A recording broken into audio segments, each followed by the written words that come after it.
Hello, guys. Welcome to the BA Sports Podcast. Today, I have a very special guest on for you guys that's going to give you all the weather updates for this wildcard weekend. He is the chief meteorologist at Roto Grinders. He also works for ABC 13 in Houston. He's worked in Dallas, Shreveport, and Greenville, Mississippi in the past. His name is Kevin Roth. Kevin, how's it going today? You excited for this crazy weather weekend we've got in store? Yeah, thanks for having me on. I'm pumped. I hate when you get to the playoffs and it's winter and then all the home games are indoors. That really annoys me, and Yeah. that seems to happen way too often. So I'm thrilled that we have some games in nasty weather. This is how I like it. This is why I have the job that I have. So yeah, I'm excited for it. Yeah, it's awesome. So we've got three indoor games that we don't need to worry about. We've got also three outdoor games, one in Kansas City, one in Buffalo, and then one in Tampa Bay, where it's going to be a little warmer, but there's possibly rain on the way there. We just aren't sure yet. Kevin, which one of these worries you the most, you'd say?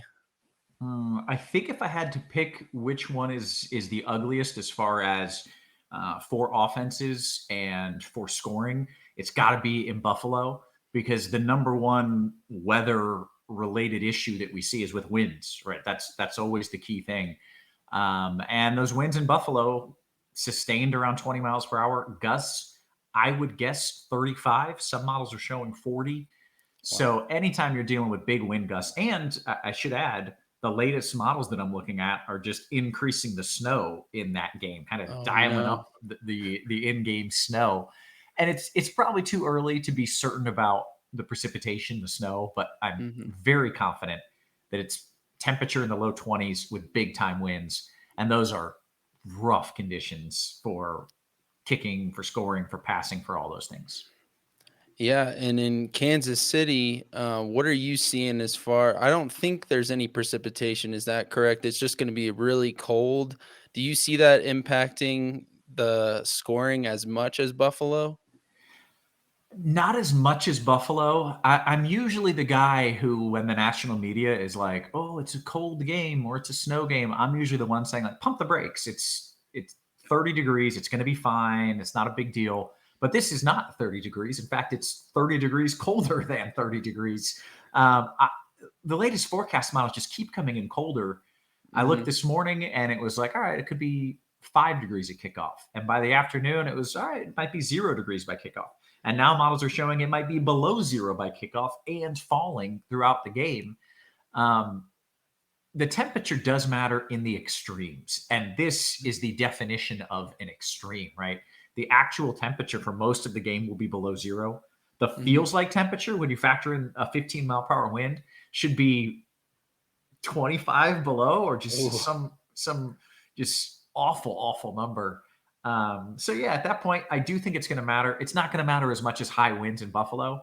because you're still going to be able to throw the ball. You can still, in theory, do all the things you want to do.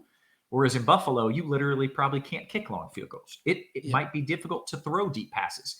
In Hmm. Kansas City, you can do all those things, but they just won't be as efficient.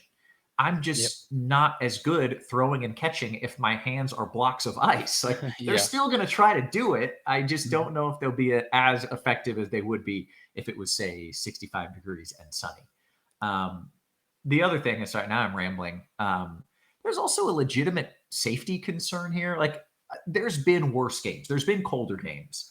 So I don't think they're going to move the game, nor do I think they should. But you can get frostbite in these conditions in 15 to 30 minutes. Oh And there my are going to be gosh. fans just sitting out there, just literally freezing Yeah. for 3, 4 hours. It just sounds miserable for players and fans alike. And of course, it's going to be entertaining for us to watch because we don't Yeah. have to be out in it. Yeah, it is getting cold here in Colorado. I mean, right now outside it's 13 degrees, feels like -6 where Oof. I'm at. So you could And do a it's little tester for us. You could jump outside. Let me know how it feels at yeah. -6. Yeah, no, overnight I could stand out there for 15 minutes and let you know how my hands are doing. Right. Try to throw and catch a football out there in those conditions. Let me know how it goes for you. Yeah, Yeah, it's man. this whole weather tangent because I'm a weatherman, but I live in Houston, and even for us, by Monday, our feels like temperatures are going to be below zero. We've got actual temperatures around 20. So this whole Wow. system sweeping across the country, everybody's impacted, and it just so happens that the timing is excellent for to mess with some football games, just like I Yeah. like it.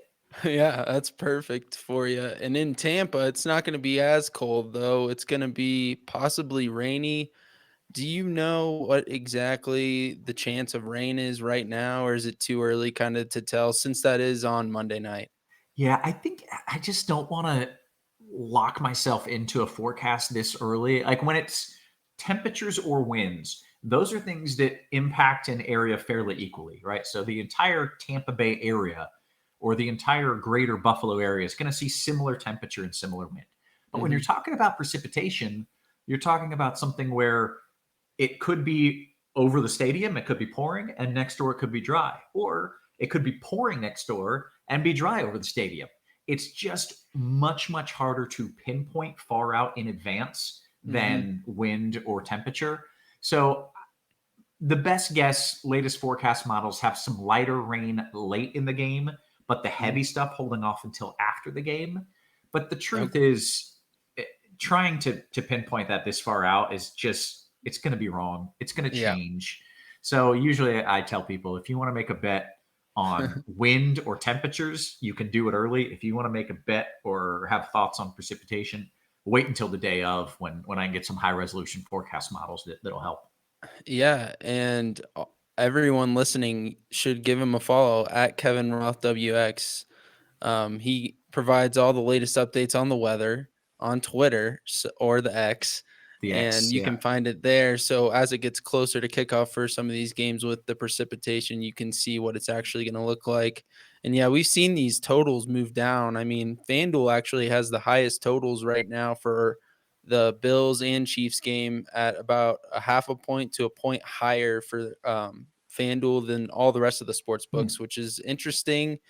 But yeah, it's dropped 6 points from the opening over under of 42.5 for the Buffalo game. And then it's also dropped about a point and a half to 2 points for the Kansas City game. Um, I think the Kansas City game kind of reminds me it's going to be one of the coldest games in NFL history, if Hmm. I'm correct on that. And it Yeah. kind of like the last one that I can think of is the Minnesota Seattle game where it was like felt like negative 25. And I think it was Blair Walsh missed that final field goal to lose the Vikings the game. They were up 9-0 the entire game, and then Seattle came back and won 10-9. Um, that was like the last one I remember. And then kind of the Buffalo one makes me think back to Buffalo, New England, where Mac Jones like only attempted 3 or 4 passes in that Yeah. game. Yeah. So it'll I be just don't interesting to see. I don't think it's going to be to that level. Like, of Yeah. course, that's a game that stands out. The winds were gusting 50 miles per hour or more in that game. Yeah. And yeah, they barely even tried to throw the ball. And even special teams, I mean, they were trying to punt it, and the ball was boomeranging back at them essentially. Like special teams I was just remember that. this was Yeah. so ugly, and it was so fun. We're not going to hit that level of wind, but it will be impactful, and that's you talk about all right, the totals dropped 6, and Mhm. that's a lot in that Yeah. game. But at the end of the day, that's the difference between one deep ball that is a perfect touchdown or it getting hung up in the wind and it turning into an interception or a Mhm. batted ball and then punting. Like in the grand scheme of things, that can shake down to one play where the weather matters or two field goals that either go astray or that they don't attempt. Yep. So what I've noticed a lot of times, especially lately, is that the totals drop and then I have this feeling of like, well, you probably don't want to get in now, guys, because the totals dropped. And then these games come in 10 points under the total anyways. Mhm. The weather is still a bigger factor than people realize. And Yep. I think for both of these games, even at their current much lower totals than where they opened, I still like the under in both of them. And I Okay. maybe it's just because I'm a weatherman, but Yeah. I think it's going to be impactful more so maybe than people realize. Yeah, I think so too. And I think that Buffalo game really helps the Steelers because they can kind of lean on the run game with Jalen Warren. and Najee Harris. Now, for daily fantasy purposes, people playing these players in these games, would you recommend playing maybe running backs over some quarterbacks? Because we got Yeah. Mahomes and Josh Allen who are a little more pricey in daily. Yeah, I think, of course, there's an ownership side of it that you're looking at, and maybe you can get some of these guys who would otherwise be the most popular plays on the slate. Maybe they're Mhm. coming in at lower ownership, so you're getting the advantage there. But the bottom line is that I don't know if these guys are going to be able to put up those big games where they're Yep. throwing for 300 or 400 yards. The one thing that I'll say about both Josh Allen and Mahomes is they can do some damage on the ground, right? Both of Yes. these guys can scramble. Both of them can run for yardage, run for touchdowns. And I think in these conditions, they're going to have to. So in Yeah. daily fantasy, you're banking on their run game. And if you're thinking about sports betting and you're looking at props, of course you can talk about the total, but there's also passing attempt props, there's passing yard props, there's receiving props. I think any and all of those are still at this point fair game in both of them. Yeah, I do like the Josh Allen over 8.5 rush attempts because I think they're going to get him going on the ground. I love that. I love that bet. Yes, that's a Yep. fantastic. I mean, it's not the time of season where like, oh well, we don't want him getting banged up, or we got to save him for later. Like this is it. It's win or go home. This is when you give it to that big boy and you let him Oh, yeah. grind for like 3-4 yards. You'll take it. You Mhm. know. Yeah. I love that bet. I saw a bet last week. There were two ugly games last week. I think one was in Baltimore and one was in New England. New England, yep. And I saw someone had bet. There's I think it's a FanDuel bet called Race to 40 Yards for receivers. Which receiver is going Yep. to get 40 yards first? And he bet no receiver at plus 9,000 odds. And it hit because the Oh, weather wow. was horrible Mhm. and no receiver. I'm not saying that is likely to happen. Like more than likely, someone's going to get over 40 yards. But Yeah. I don't hate those kinds of wacky bets in bad weather playoff games at Yeah. long odds if you're getting the right odds. Yeah, it makes it fun too to Oh, watch and see. so fun. It's just So it's good. just makes Yeah. it so much more exciting, and, is there any one player in these outdoor games that kinda sticks out to you this week that you think can do some damage? Yeah, there is. There really is. It's Pacheco. It's like his efficiency might be down because this is a situation where maybe they're not as great throwing it, and the weather kind of puts more people in the box. But if things are going even decently, that dude is just going to get so many carries. I just feel like if I was Kansas City, I'd be like, it's your game, bud. Like you just run people over. You can you imagine trying to tackle that dude when it feels like Oh, it's no. minus 25? Like No. that helmet to helmet crack is just going to be the most brutal thing ever. Um, Yeah. I I I would like to think that in this kind of weather, he's the type of dude, even though he's not big, he's the type of dude that could do some damage with his aggression, the way he runs. I do like him a lot this week. He runs angry, and Mhm. that's what you want in this sort of weather. Yeah. And Miami is not used to this weather. The Chiefs are 9-1 in their last 10 games where it's 40 degrees or colder, and Tua is actually 1-4 with temps less than 50 degrees. The only Hmm. win was against the Jets earlier this year on the 24th of November. And they're the So Jets. That barely counts. yeah, so I don't know. I don't know if I like the Dolphins this week. They're just so banged up, and I think the Chiefs can pull away, especially with Pacheco at the helm. Yeah, and And they've just got the pedigree. They've been there. They know the moment. They oh yeah, understand it. The Dolphins are up and coming, but they're not there yet. And we know Kansas City has certainly been there, done that.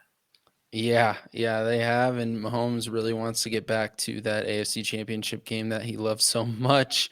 Yeah, it's almost like maybe we could just flip the Packers and Cowboys game and flip the Browns and Texans game to get the ultimate crazy weather this weekend Be and so have it in good. Cleveland and Green Bay and It would be but so good. I know. Yeah, it- and oh man, I would absolutely love that. The weather in Houston is actually like wonderful, and they've got the dome, which yeah, we'll see if they open it or not. But yeah, it could have been an all timer had some of yeah, those games gone the other way with the home away flips. It could have been just an incredible week. But already as it stands, a lot of fun, and I think people are really gonna enjoy watching it because bad weather football is fun.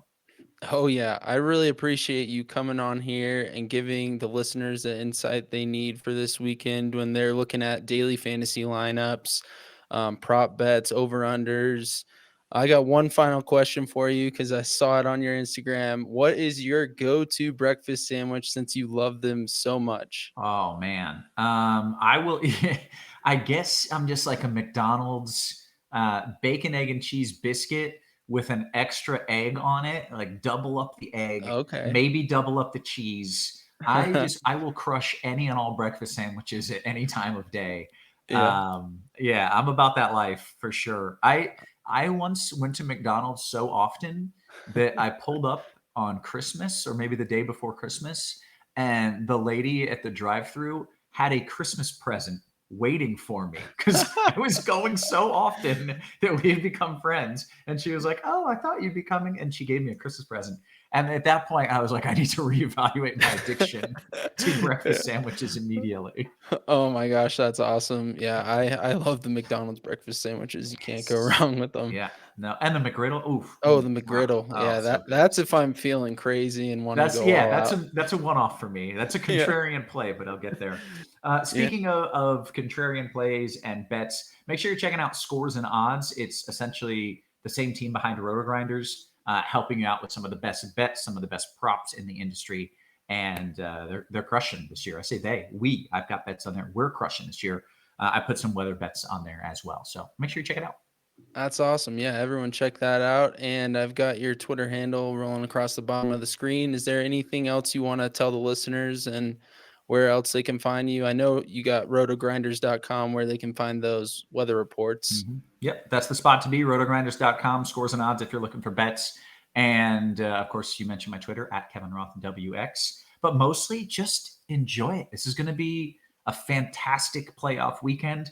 Let's hope that the bad weather teams win so that Yeah. we have more bad weather for next. Let's just keep this rolling all the way here. Buffalo and Um, Kansas City going to Buffalo next weekend if that's the case. Let's go. Yeah. So I'm hoping we can get more than just 1 week out of this. But yeah, I just want everybody to enjoy the games. And I really appreciate you having me on.